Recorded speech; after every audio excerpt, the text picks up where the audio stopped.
Hello and welcome to Dynamo Football Book Club Injury Time episode 25.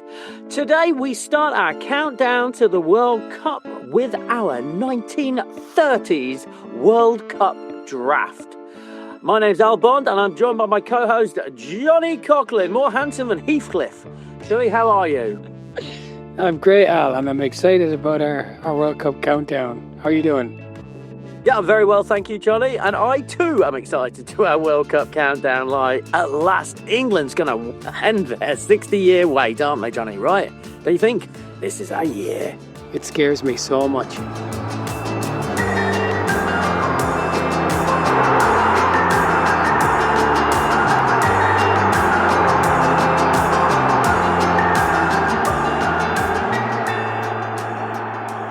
Ireland are not yet confirmed for the World Cup, but hopefully it's in soon. The fucking bag, Johnny. Don't worry about it. Like, Troy Barrett on your side, boom. Guess who's got tickets for the game against Czechia? This boy right here. Oh, have you indeed? Yes, indeed. In Dublin, presumably. No, in Prague. Have you? Yeah. Well, that's pretty fucking sexy, isn't it? Yeah, it's pretty fun. Oh, that is fun. Oh, I'm fucking jealous as fuck. Well done you, Johnny. Well, hopefully you'll win it. Otherwise, it'll be a miserable experience.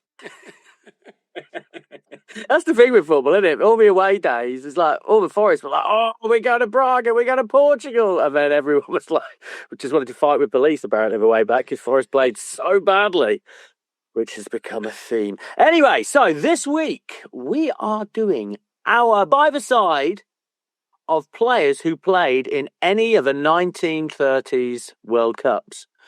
Now, when I started doing this, in my head, there was only one World Cup in the 19... I thought 1938 was the first one, I forgot. So there was 3 times more research than I thought I was expecting to do. But anyway, I enjoyed doing it, and I learned a lot.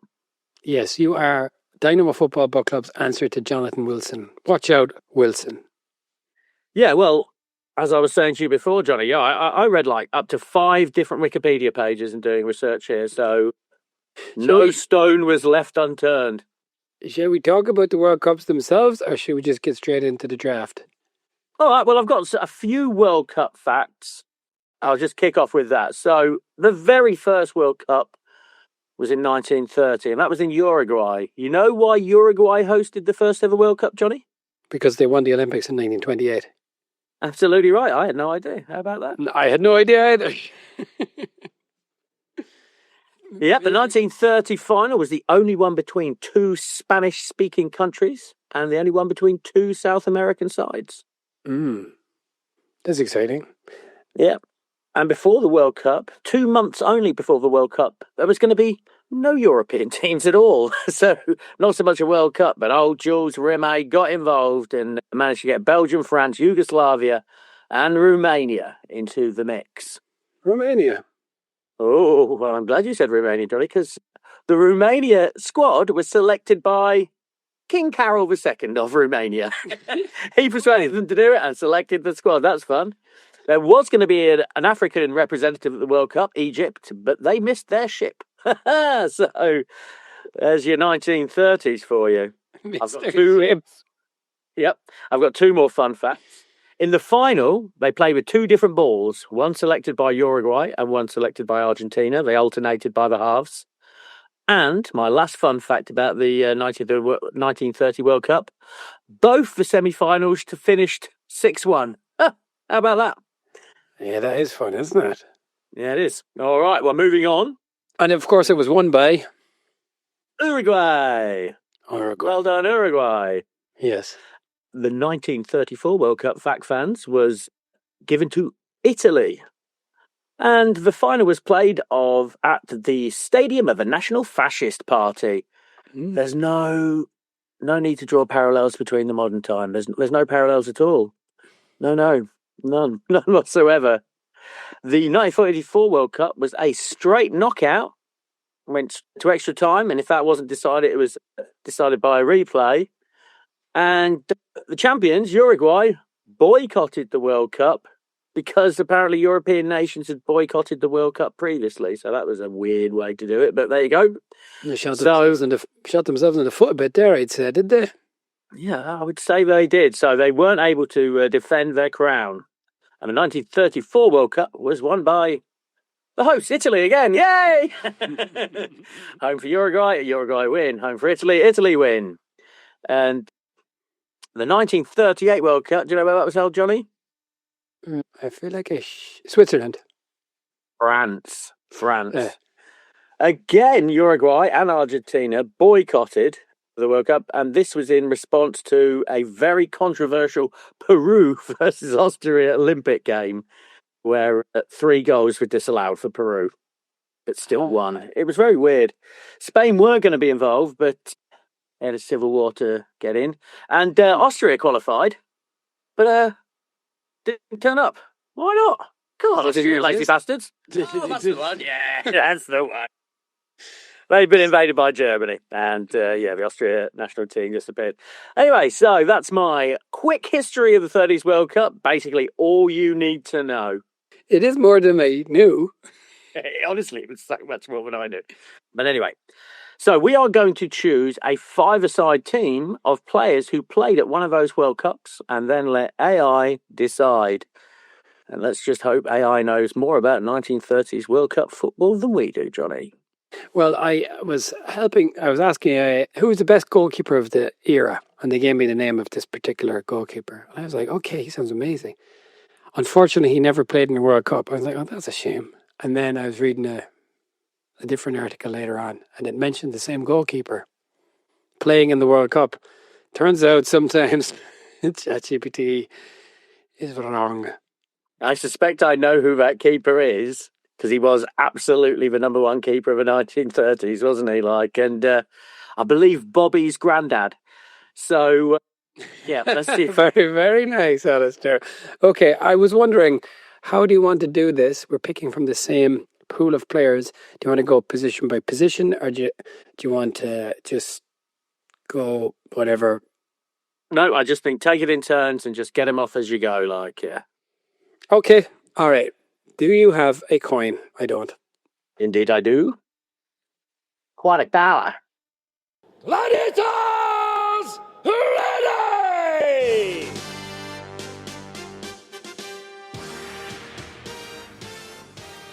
Heads or tails, Johnny? Heads. It's tails. Okay, well, I'm going to go first then. Who am I going to get off the board right from the get-go? Oh, this is not.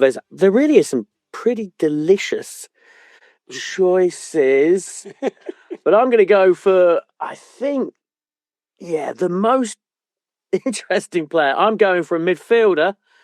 Yeah, I'm going for Luis Monti, who was the double anchor. He was so wide, he wouldn't let anybody through in midfield.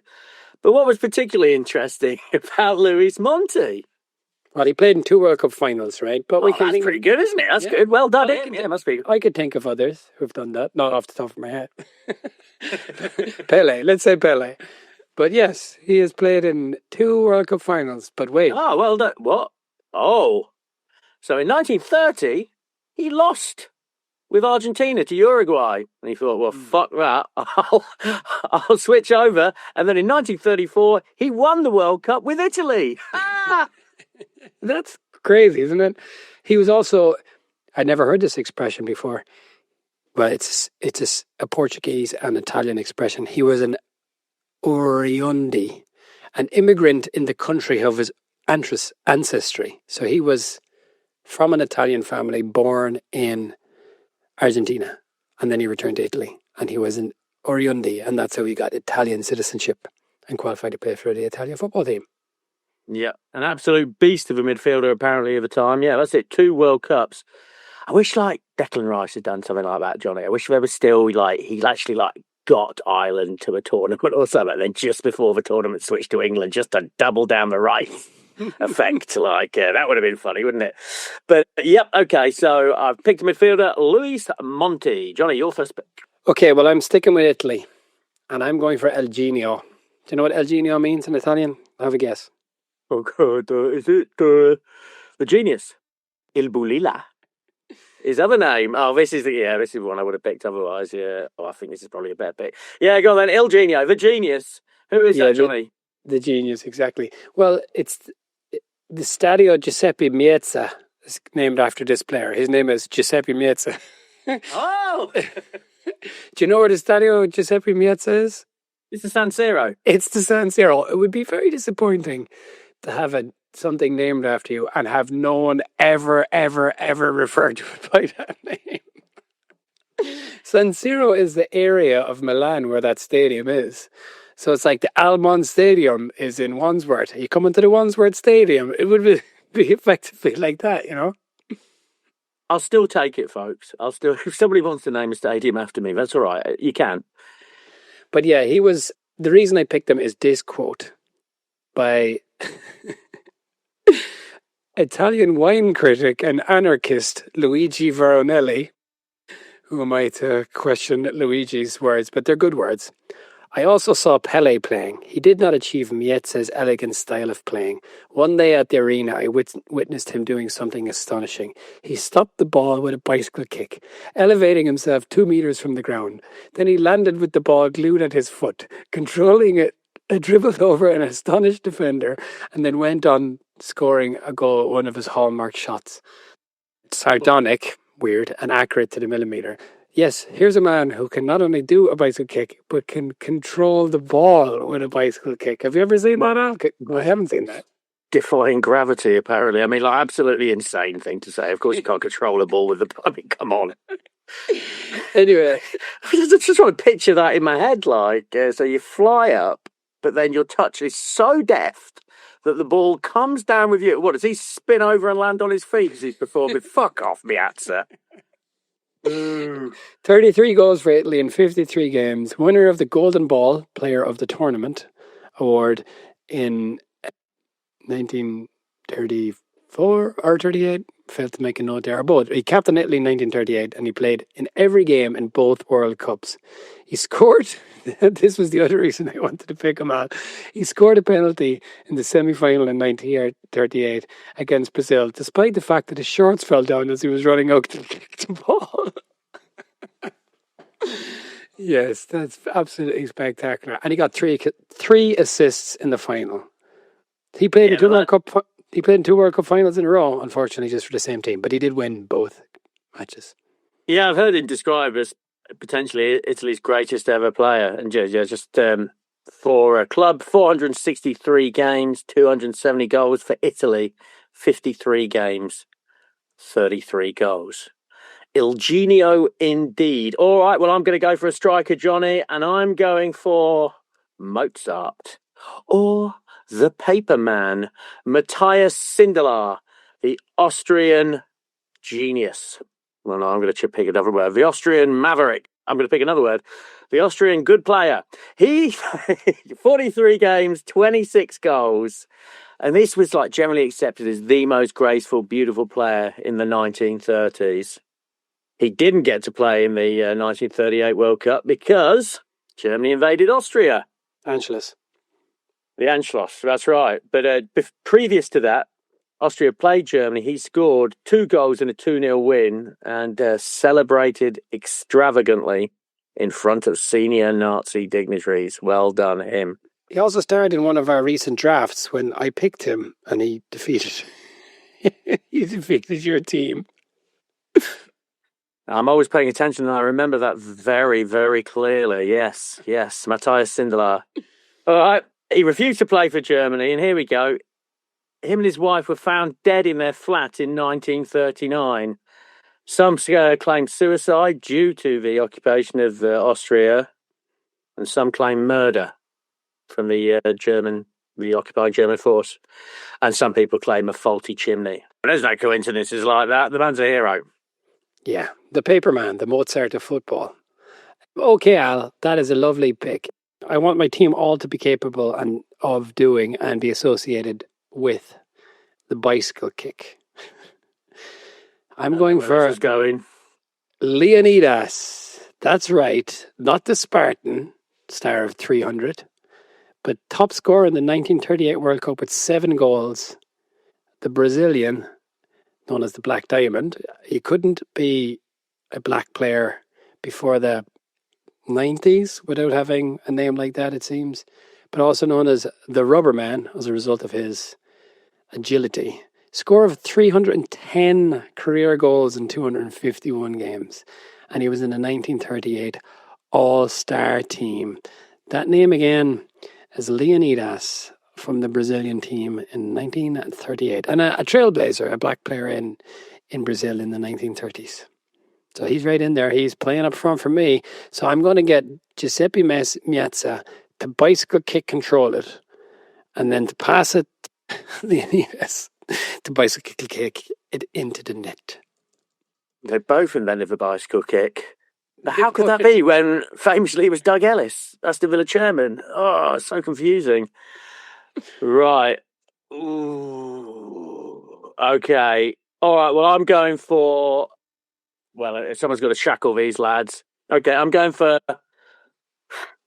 Oh, who's better? Ooh.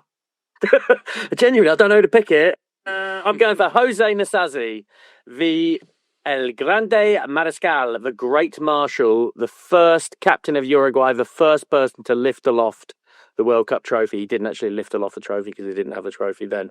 But yeah, he's the first winner of the World Cup, one of the great defenders of the 1930s.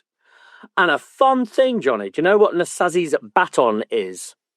It's a game played against the winner of the World Cup or something? That's right, you're right. Okay, so it is the unofficial world champions. And the way they worked that out is because in 1934, Uruguay did not go to compete to retain their trophy because of they boycotting the Italian World Cup.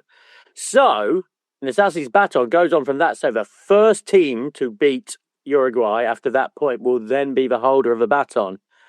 And then you can extrapolate from there very, very complicatedly as to who is the current world champions. So basically, who is the next team to beat Uruguay would become the holders of Nasazzi's Baton. And they would be the unofficial World Cup title holders.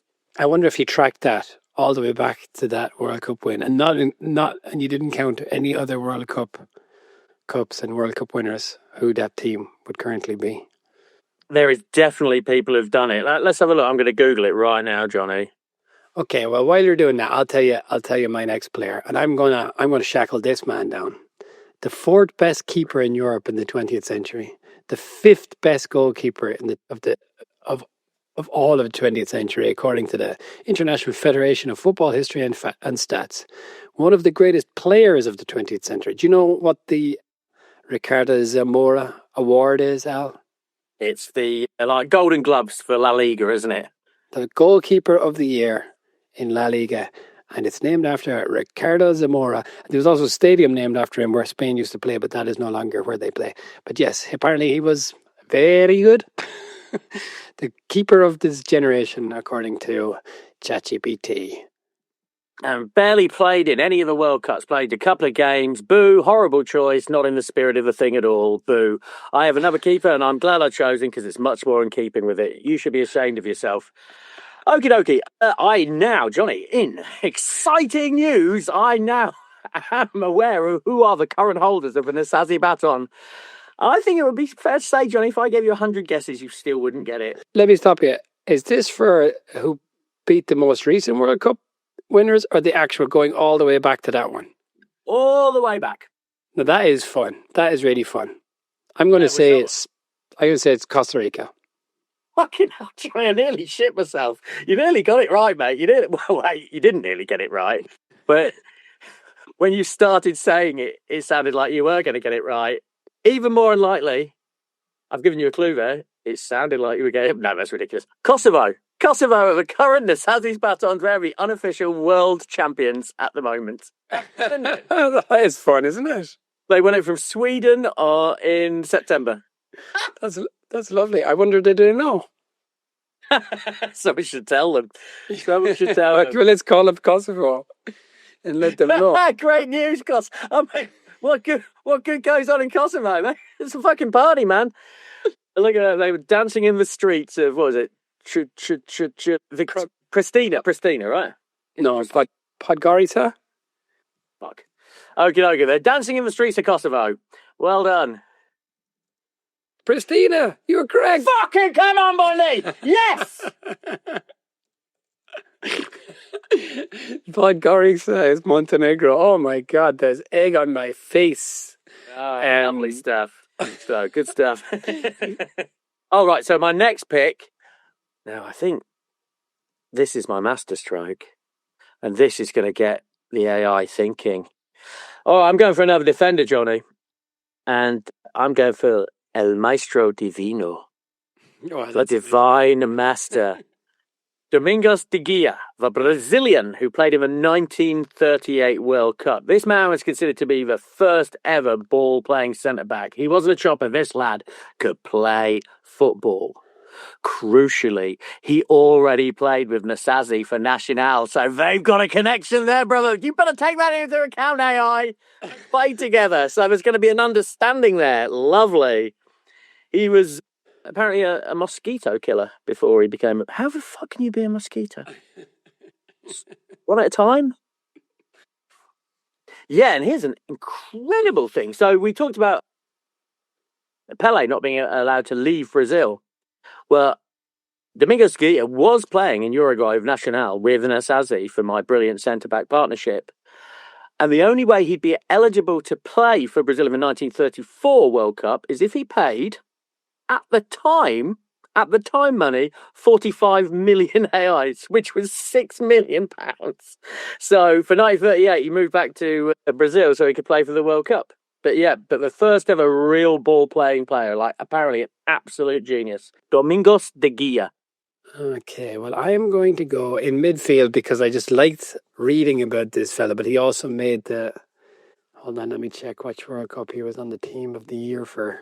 Jose Leandro Andrade Quiroz, a Uruguayan professional footballer, nicknamed the Black Marvel. Who'd have thought? During his time, he's regarded as one of the finest players in the world. And he contributed to the domination in the 20s, winning the 2 Olympics and the inaugural World Cup. But here you go, Al. This is where it gets kind of fun, right? Okay. He's born to an Argentinian mother. Jose Ignacio Andrade, who was believed to have been his father, was listed on his birth cert as a witness. The older Andrade. How old do you think his dad was at the time he was born? 15. 98. He'd been an expert in African magic and is believed to have been an African-born slave who escaped from Brazil. Now that's crazy stuff. I like this as well. Prior to the introduction of professional football in Uruguay, he worked a number of jobs. Doesn't say anything about being a mosquito killer. He was once a carnival musician playing the drums, violin, and tambourine, and another time led the drum corps for Camparisa Libertadores de Africa. He's also a shoe shiner and a newspaper salesman. And he was a bone-crunching centre midfielder, scoring 239 goals in 284 appearances. That name again is Jose Leandro Andrade. How do you feel about that, Al? I just know that Nasazzi and De Gea are going to have these lads absolutely covered. And when I get my goalkeeper in there, all 5'8.5" of them, they're never going to beat him. We're playing with tiny little 5-a-side goals, right? So yeah, that just leaves me with my goalkeeper, and I'm going for Giampiero Combi, the Italian goalkeeper. He won the World Cup in 1934. He postponed his retirement to play in the tournament, and he won the league 5 times with Juve in a row.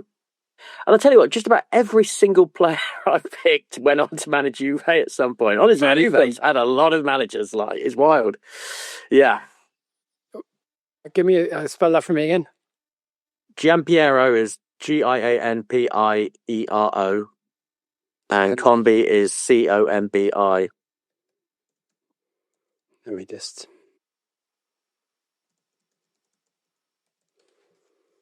Gianpiero. This was the time of the flat-capped goalkeeper, I can see from the photograph. Apparently that was pioneered by your boy. He was the first to wear a cloth cap, the boy Zamora. Also, in my research for Zamora, can you make sure you put this in the AI? Apparently he smokes 60 fags a day. So just make sure the AI knows that. Like, I'll go on, yeah. When he's wheezing away, an old fit old Giampiero Combi, 5'8", but 6'4", Ricardo Zamora's got a fag in his gob at least. Like, it's going to give us a chance. There was another goalkeeper that I like the story of, and his name was František Planica. He was the sixth best goalkeeper in Europe in the 20th century, ninth in the world. He was the last surviving member of the Czech 1934 World Cup squad, dying aged 92 in 1996. He won the league 8 times with Slavia Prague, and at one point in his life he said he'd like to see them win the league again, and he died shortly after they won the league in 1996 after a 48-year wait. And I thought that was quite nice that he stayed alive for that. Yeah, but that is not who I'm going for because I have my goalkeeper. But what I'm doing here, Al, I have no defender. I have a midfield general. I'm going for Giorgi Sarosi. So how many goals do you think my man Sarosi scored for Hungary in his 62 appearances? I'm going to guess 42. Yeah, he was my next one. So he was a striker who could also operate in midfield or central defence. Winner of 5, count that 5, 1, 2, 3, 4, 5 Hungarian league titles. And the 60th best European player of the century. He captained Hungary to the 1938 World Cup, scoring 5 goals, including 1 in the final. But sadly, Alistair, they did not win. So that's my centre-back, the free-scoring Giorgio Sarosi. I just hope that AI is going to take the cigarettes and the imbalance of your team into account. I won't mention the cigarettes in the thing I type into the AI. But is there anything you want to say while I'm putting this into the... Well, I mean, this 30s draw gave us the opportunity, and I think an opportunity we're not going to get in future draws, of actually putting a bunch of Americans in, but I just chose not to. Apparently, there were a bunch of good American footballers in the 30s, but again, they're not going in. Going in. They finished third, as in the first World Cup. As you said, no, there was very few European teams, and Egypt missed their boat. But yeah, America did well. They got to the semi-final in the 1930 World Cup. Team Al, Giampiero Combi, Jose Nasazzi, Domingos Antonio de Guia, Luis Monti and Matthias Sindelar versus Team Gianni, Ricardo Zamora, Giorgio Sarosi, Jose Leandro Andrade, Giuseppe Miezza and Leonidas. Okay. 3 minutes in, goal, JC, immediate case, Andrade glides past Monte like silk through fingers, slips mates in tight, toe poke, goal, bang, poof. All right. Goal, Al, bang. Yes. Dominguez steps out, spits the press, finds Sindelar between the lines. One touch, no look, side foot, sorry. Pure Mittel Europa. I'm sure somebody somewhere understands what that means. Goal for John, 2-1. Leonidas receives it back to goal, flicks it up, bicycle kick from 6 yards. There you go, Al. That's all I wanted. I don't ask for much. Oh, it was a bicycle kick. Yeah, thank you very much. Sorry, no, that. Is Zamora smoking? I'm going to stop going on about that. It did actually say at the start, boots on concrete, boards rattling, lungs burning, whatever that means. Okay, Monty finally asserts himself, crunching tackle on Andrade, immediate vertical pass. Sindelar drags Zamora off the line and rolls it in off the post. Oh, yes. Oh, baby. And then it's 3-2. John Sarosi intercepts, high ball, steps forward like a midfielder, rifles it, defenders goal. But wait, 3-all. Other 5-a-side nonsense. I don't know. Rebound, pin balls off Nasazzi's shin, Monty's thigh, Domingo's heel, falls to Sindelar. That's a hat-trick for your boy. Lovely paper man. 1 goal remaining, Al. Andrade slows everything down. Crowd noise fades. Little shimmy. Slides it to Miezza. Dummy. Zamora sprints out of his goal. Launches a hand throw straight to Leonidas, who's already moving. First time finish. Counter goalkeeper assist. Game over. 4-3. Coughlin, king of the 30s. That's right, Al. Man of the match. Zamora. Okay. Fuck off, you see. There you go. Man of the match, Zamora. Exactly. He was a fucking walling goal. He barely was the World Cup goalkeeper. Smoking his fucking fags. You've cheated. Do it again with a proper keeper. Do it again, Johnny. Okay, I'll do it. Will I do it with Frank Swift in goalkeeper? No, you're all right, Johnny. I'm a good loser. Okay, Team Al were smarter, subtler, and more like a Team Johnny were chaos merchants with two geniuses and a goalkeeper who would refuse to behave like a goalkeeper, like one. There you go. Well, it just happens sometimes. Sometimes that's the way it goes. Next time, That's the I'm way the putting cookie Buffon crumbles. in goal, mate. The 50s one, Buffon's in goal. 60s, Buffon's in goal. I'm going to have Buffon in goal for all of them now. Boo! Next is the 40s World Cups. Oh, we don't need to worry about that decade, Johnny. We're going to go straight to the 50s and some players you might have fucking heard of ever in your life. Possibly. Well, I had heard of. Two. You had heard of Matthias Sindelar about 4 weeks ago, but you forgot about him. Well, yeah, I knew my answer. I think I've heard of a Zamora Trophy, but yeah, that's it. And that's it. And Sarosi, the Hungarian, rang a bell, I think, from our Pushcast book. Yeah, that makes sense. They're around the same time. It's going to be hard to find audio for the little audio beds at the start and finish of this episode, I'll tell you. There must be some out there. There must be like radio recordings of it. There must be. I'll have to go to my local library and listen to radio recordings. Yeah, I don't know. I mean, I've never searched for 1930s radio recordings of football games, so I don't know how accessible they are. Well, I'll certainly be looking now. But okay, I'll thank you very much. Let's say this is a new series, and we're going for. What's the name of the Nasazzi Baton? Okay, that's what we're going for in this series. Let's see who can win most of these before the World Cup.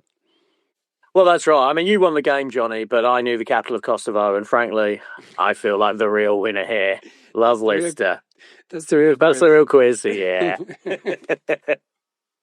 All right, lovely stuff. So next week, Johnny, in keeping with our World Cup theme, we're doing a little man called Pele. Ever heard of him?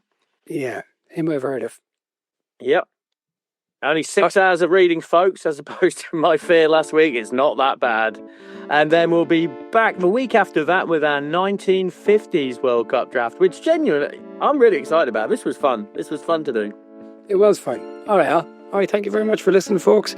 Please, I hope you'll join us for the rest of our World Cup series.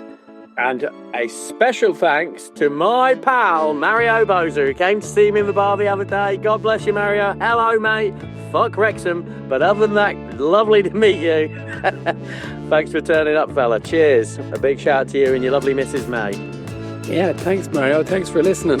And I hope you've given us a rating and told all your friends to do the same. Okay, thanks, folks. Thanks very much, and we'll see you next week.